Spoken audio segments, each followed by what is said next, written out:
What we have is we have two brand new units. They are Type 1 modular ambulances.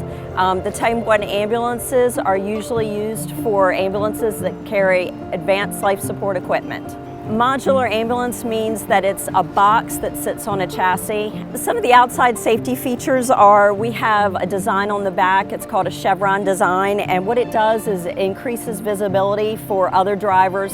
Say if you're coming up on an accident scene and there's an accident ahead, you need to see the vehicles ahead. The chevron design makes it more visible.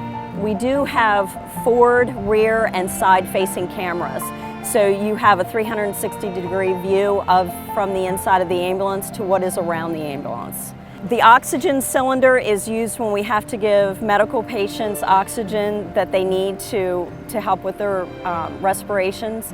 So we need to have a large amount of oxygen because, as you know, we have a distance to the various hospitals, so we don't want to have to change the tanks every time. So we have larger than normal tanks. With the oxygen lift, it's an automatic lift that will raise the tank up, so it kind of saves our people from the possibility of a back injury from lifting such a heavy object. We have a child safety seat that's built into our captain's chair. We have harnesses as opposed to just regular seat belts. We now have harnesses that go over the arms for each of the providers on all three seats.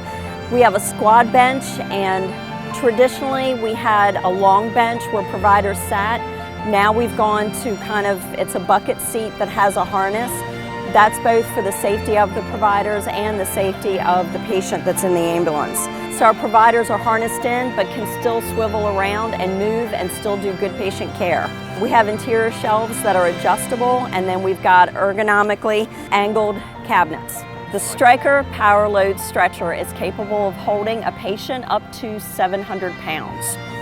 It has various holders for equipment. It can hold a cardiac monitor, it can hold an oxygen tank, and it can hold IV equipment with an IV pole. It also has wheel locks, and it has a harness restraint system for the patient, so if there were to be any issues with the patient moving around, they are harnessed in just like with our seat belts.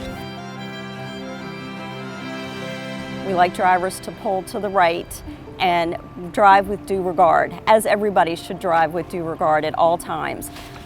Just be aware of your surroundings and always know that emergency medical services is there for you whenever we are needed.